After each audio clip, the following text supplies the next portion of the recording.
Ang programang ito ay rated SPG. Striktong patnubay at gabay ng magulang ang kailangan. Maaaring may masiselang tema, lengguwahe, karahasan, sexual, horror o droga na hindi angkop sa mga bata.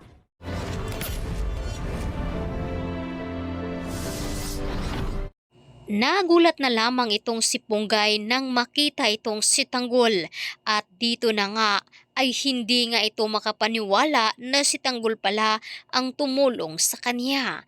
Kaya hindi agad ito nakapagsalita na nahimasmasan lamang ito nang sinabi dito ni Tanggol na sumakay na nga ito sa kanyang motorsiklo.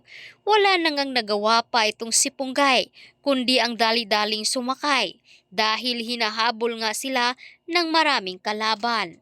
Napapatingin na lamang itong si Punggay kay Tanggol habang itong si Tanggol naman ay nakangiti nang malaman niya na anak pala ito ni Mauro. At dito na nga sumama na nga itong si Punggay kay Tanggol.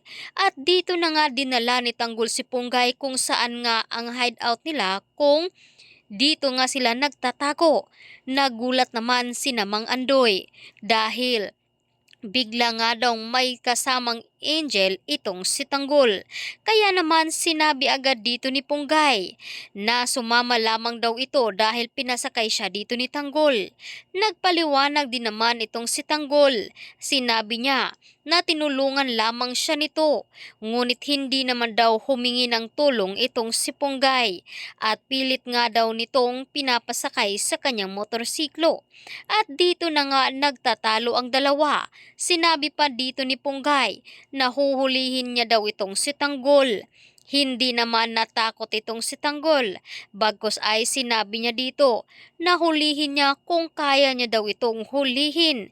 At nag-aalangan naman itong si Punggay at tila nakukonsensya sa gagawin niya dito kay Tanggol dahil malaki pa rin ang utang na loob dito ni Punggay kay Tanggol dahil sa pagligtas sa kanya.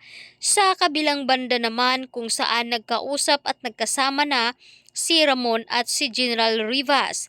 Sinabi na nga dito ni Rivas ang detalye na malapit na nga daw ilipat at dadalhin sa City Jail si Don Julio at Franco. Kaya kung ano man daw ang binabalak dito ni Ramon ay wag na daw itong ituloy dahil mas lalo lamang mapapahamak. Ngunit hindi nakinig itong si Ramon at sinabi niya na malakas pa rin ang mga Montenegro at hindi ito nagpapatinag sa kahit anong gulo ang papasukin nila. Ang gusto lamang dito ni Ramon na mailigtas ang kanyang ama dahil sigurado nga ito na papahirapan siya doon sa City Jail.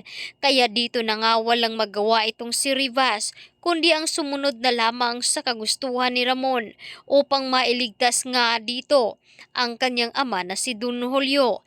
Kaya ito ang dapat nating tutukan bukas at iba pang mga kaganapan dito lamang